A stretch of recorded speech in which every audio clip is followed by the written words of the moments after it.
When it comes to targeting your team, I wanted to talk a little bit about should you even do it? Is it the best use of your time? It can be hard to build a team of the professionals that you need. So I wanted to talk about that. Like, is it even worth the effort for you to be out doing that when you're probably busy living your own life right now, running kids around or working extra hours or having fun, having hobbies? Is this an area you need to focus your energy on? And is it really going to create a good return for you, that investment? Takes a lot of time and due diligence to find good specialists, whether they're general contractors or any of the other team members that you need. It can be really hard to find good ones and to find people who bring good value, which I would say I would kind of define in this context as a fair price for great work.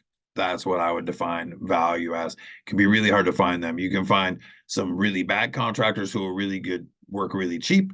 You can find some really great contractors who work really expensive. You can also run into a really bad contractor who's really expensive, and you don't want to do that. Your agent and lender generally have a vested interest in the referrals that they have. So they have a network, they're in the space, they're looking for this all the time. They want to be able to provide extra value to their clients.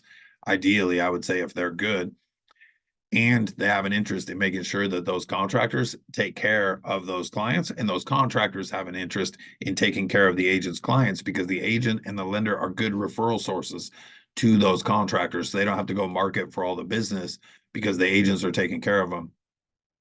So there is a vested interest in good referrals from leveraging your agent's team, and that can make your agent a advocate on your behalf because it's their contractor. They don't want a bad reflection, so they're going to be in trying to help with price, trying to help with schedule, trying to make sure that everything stays on course. And if things get off course, it's easier for them to jump in and try to help with some course correction. Now they have vetted specialists as well. We have There's almost 200 agents in our office right now. So I have a database of contractors and vendors and specialists from all the other agents in my office. We're always sharing resources back and forth. And it's always people that other people have worked with that they're recommending and I'm recommending back to them because we want to keep people we like busy. So they've been vetted. Now, vetted isn't guaranteed, right? There's a couple risks that you can run into, especially with general contractors around that. Not everybody that has been good stays good. Life circumstances, business growth can drive things. There was a contractor who a ton of investors were using a few years ago. They got really hot. They got a great reputation. They were doing really good work and they started to get really popular and they wanted to grow. They got a little too big for what they could handle and their quality really started to suffer. And sadly, it started to suffer for two clients of mine. So even the vetting process that I do and having gone to see their jobs, haven't been a contractor, haven't been in the space, knowing them, I just caught them at a time when I couldn't see the issues coming up. So vetted is not a guarantee, but it is a hell of a lot better than not vetted. That experience showed me really how expensive contractors were. It cost me about a $50,000 listing because they did some pre-listing work for me with the client that got really frustrated and fired me before we even got a chance to list the property. I don't win them all.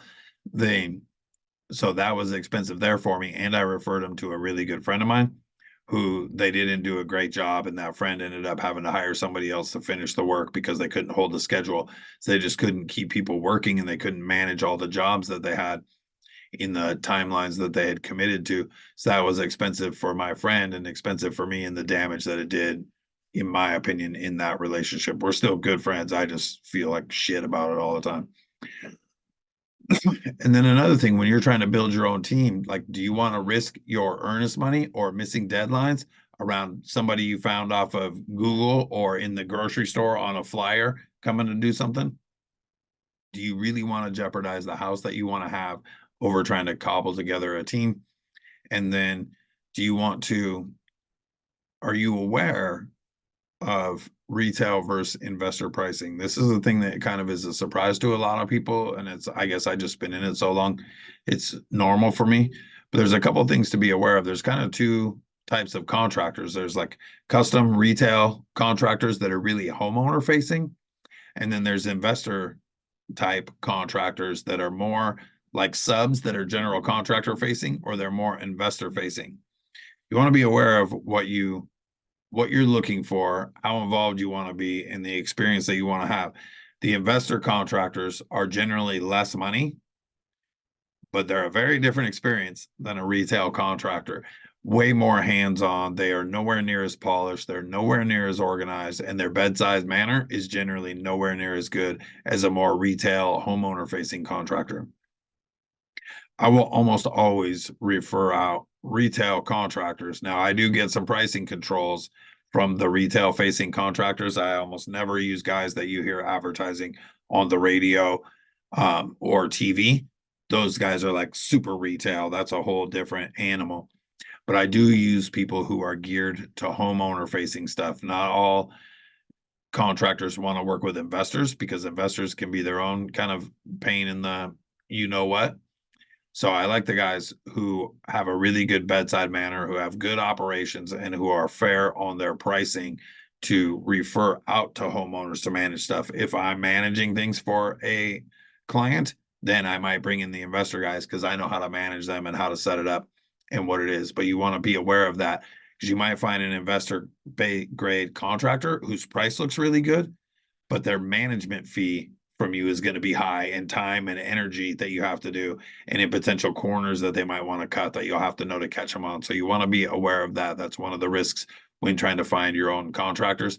And a lot of people just aren't aware of the type of contractor that they're dealing with. So they think they're getting a retail customer facing contractor for investor based pricing, but they're not, and they get frustrated, but they really picked the wrong tool for the experience that they were wanting to have.